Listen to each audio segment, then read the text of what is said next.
on schedule as much as possible. What would you say is the biggest challenge for each team with that game getting pushed back a few days?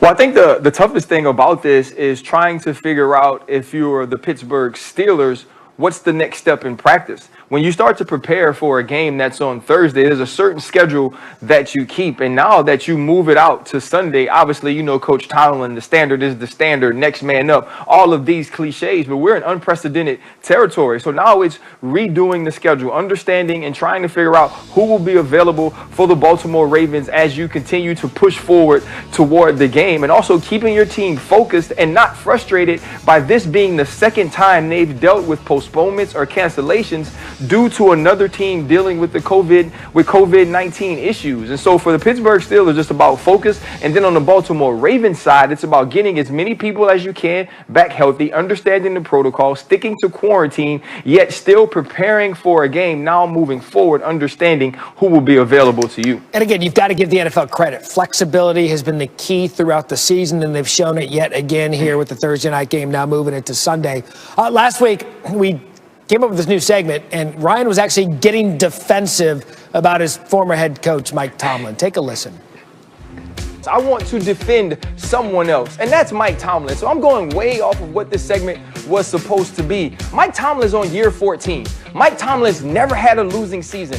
Where is all the Mike Tomlin's one of the greatest coaches in the world? And it's about time we start giving Mike Tomlin his respect. Hey, listen, I love RC. I'm not going to go against him. All I want to say is that boy good. That boy is good. That boy just changed an entire damn segment on SportsCenter based on what we wasn't supposed to do to talk about Mike Tomlin. Ryan Clark just made TV magic. So to be fair, Clark created his own segment. So here we are again. Who you getting defensive about this week? First off, shout out to my boy Marcus, man, my dog at home, having some back issues. We miss you. This segment will not be the same without you. But for me right now, this week, it's Derek Carr. And listen, there were people who said Derek Carr wasn't John Gruden's guy. There were people who questioned Derek Carr's heart. There were people who came on TV and talked about the fact that Derek Carr was crying on the football field and maybe he was too soft for this game. Saying all these things about Derek Carr. And I was wrong. Derek Carr is a baller. Derek Carr is playing the best football he's ever played in his career. And this is even including the year we thought he might win the MVP. He's gone toe-to-toe with Patrick Mahomes 2 times. And they won the first game and lost the second. And the only thing he's done wrong in those 2 games is leave Patrick Mahomes 1 minute and 43 seconds with the ball. Derek Carr has taken over John Gruden's team and made it his own. Whether it's the James Harden check, whether it's the Cindy Gruden check, it doesn't matter. Derek Carr is in control of it all. So we need to start talking about this dude as the Pro Bowler he's been this year, as the possible MVP he's been this year, and the fact that the Las Vegas Raiders are a team that nobody will want to play in the playoffs. And the main reason for that is Derek Carr. And so as people, I want to say I'm sorry, Derek, because I said all those things about you. And though I was right then, you have now proved me wrong. So I will defend you. You know what, RC, don't beat yourself up because the Raiders didn't pay Mark. This NFC East is pathetic. The NFC East shouldn't even be allowed in the playoffs. They don't have a chance. If the NFC East were not a collection of losing teams, but rather viewed in the context of being just one really bad team, they'd be the 2012 Jets. He ran right to the back, fumbled the ball. Are you kidding me? Or the 2008 49ers. Cannot play with them. Cannot win with them. Cannot coach with them. Can't do it. Or maybe the 2006 Cardinals, worthy of an all-time rant. They are who we thought they were, and we let them off the hook. The 2001 Colts. That's self-explanatory. Playoffs? Don't talk about it. Playoffs? You kidding me? Playoffs? I just hope we can win a game.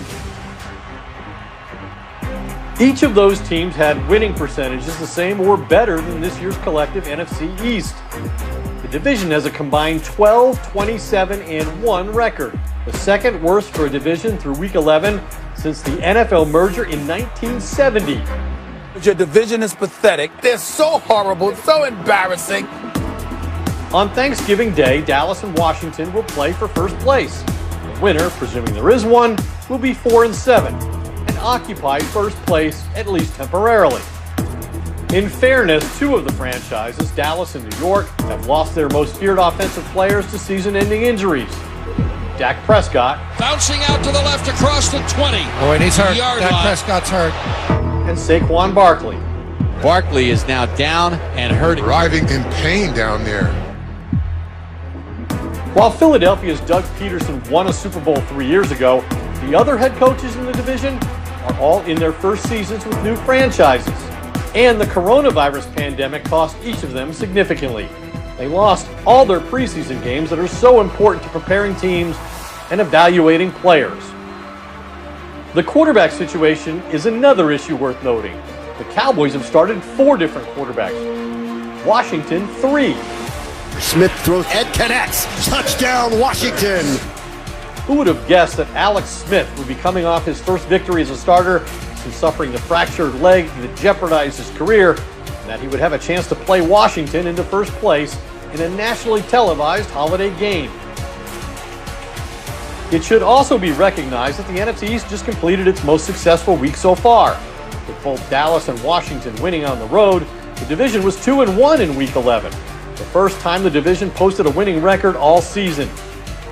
It may have helped that the Giants were on their bye week, regrouping after first-time head coach Joe Judge fired his offensive line coach following a heated disagreement.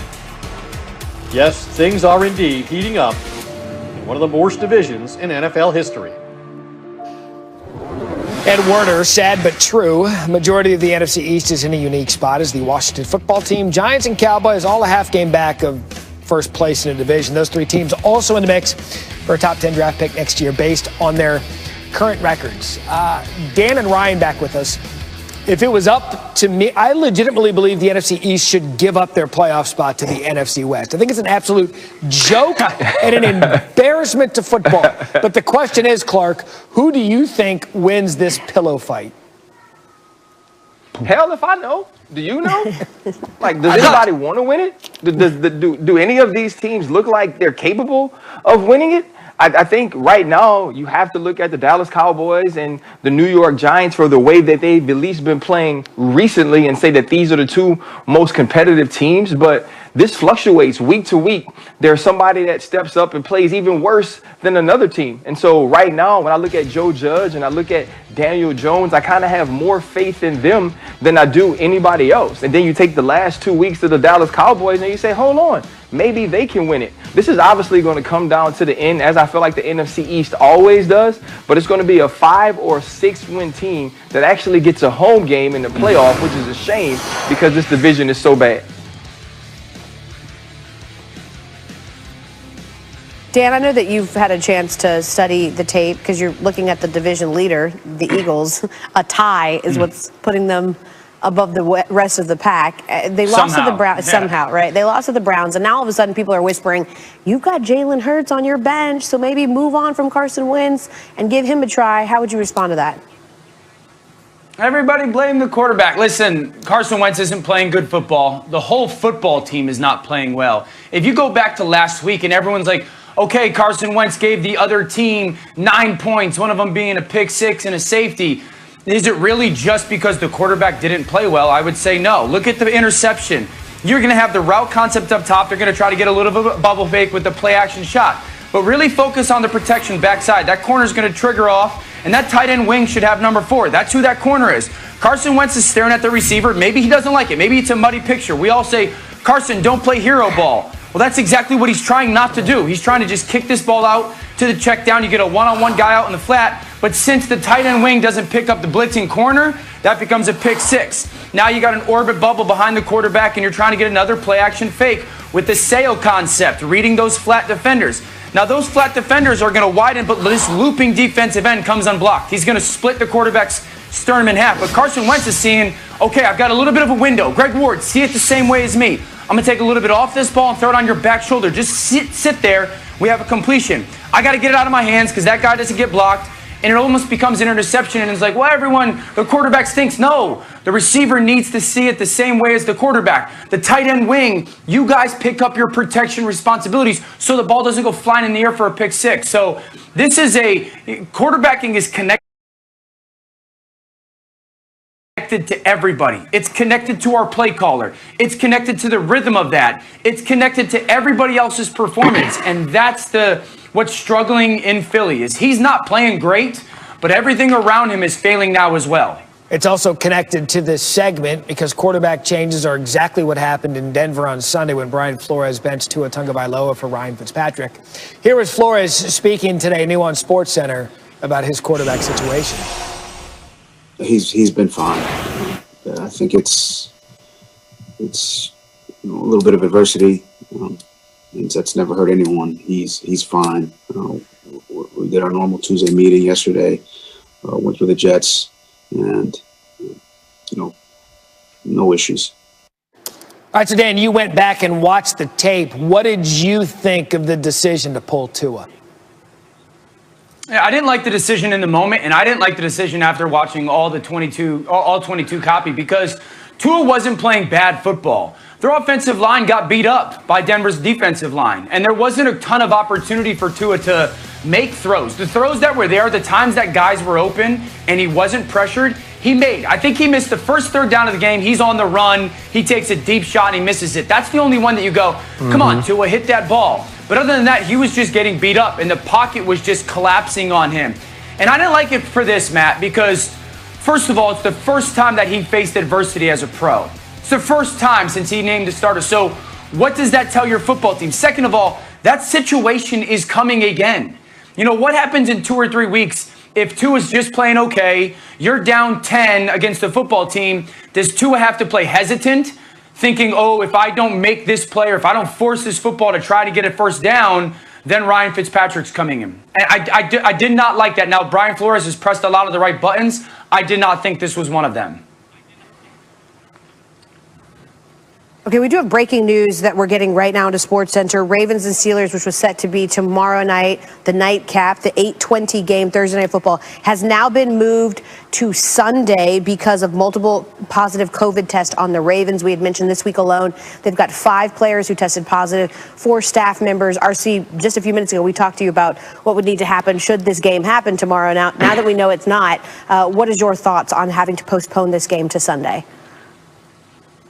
Well, I mean, it's the right thing to do if it's for the health and for the safety of these players, and not only the players on the Ravens football team, but also the Pittsburgh Steelers. Listen, when you get into contact tracing and you get into incubation periods, these are still some things that we don't understand or we don't have a total grasp on. And so if the NFL isn't 100% sure that they can play this game or that they can put this game on and all of these players be protected as much as possible or as safe as possible, then they shouldn't play. And I'd rather them err on the side of caution. And that seems like that's what they're doing in this case. And it's the right decision. It's never going to be a wrong decision to wait and make sure you have all the information that all players can be healthy. We are up against it. Orlovsky, we'll get your thoughts on this coming up in just a bit. But again, the word that we've been using in sports since its return has been flexibility. We see that with the NFL this week. Gentlemen, we'll touch back with you in just a little bit. Sorts of worlds. It most certainly is, starting with the Ravens and Steelers. It was supposed to be played tomorrow, Thanksgiving night, the nightcap. But because of COVID issues, that game has been moved to Sunday. That's according to our Diana Rossini. The Ravens have 5 players and 4 staffers that are positive, including running backs J.K. Dobbins and Mark Ingram, and defensive starters Pernell McPhee and Brandon Williams. Much more on that still ahead. Some other top stories. Cincinnati came in number 7 of the first CFP rankings based on an 8-0 record. Looked like they'd go 9-0 Saturday against Temple, but that game has been called off due to COVID issues at both schools. The game is a no contest, and now Cincy isn't in a position, this was big, to schedule BYU on its open dates December 5th. More COVID news in the NFL. The Browns said today another player's tested positive for coronavirus. That's the 4th player in the last 2 weeks for Cleveland. Myles Garrett missed last week's game after being put on the reserve COVID list. He's going to stay there for Sunday's game at Jacksonville. The Browns had to shut down their facility for the 3rd time in as many weeks. And this happened just before we went on air at noon. Nick Saban, Alabama head coach, has tested positive for the coronavirus. According to the school, though, he's got very mild symptoms. Remember in October, Saban tested positive, received the 3 consecutive negative tests. This one was different. This was a PCR test. He will miss the Iron Bowl. Steve Sarkisian will coach this weekend. Here was Paul Feinbaum. It will obviously mean a great deal. He's arguably the greatest coach in college football history, Matt, but I don't think it's going to affect the outcome of the game. When we convened a couple of weeks ago for the Georgia game, there was a real concern that Saban's absence could cost Alabama that win. That was an Alabama team that had not progressed, especially on the defensive side of the ball. This team is playing better than anyone in the country, evidenced by the #1 ranking. And they've already been through this drill before. They feel comfortable. It's also the middle of the week where the game plan has pretty well been put in. And obviously they know Auburn very well. They lost to Auburn last year at Jordan-Hare Stadium.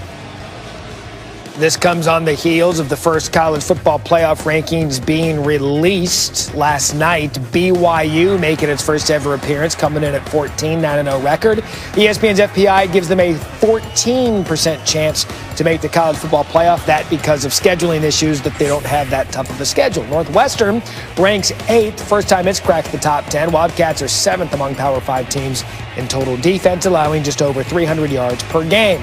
And Clemson, 3rd ahead of Ohio State, 30th week of the top 4 of the CFP rankings. The Tigers have ranked outside the top 4 just once since the start.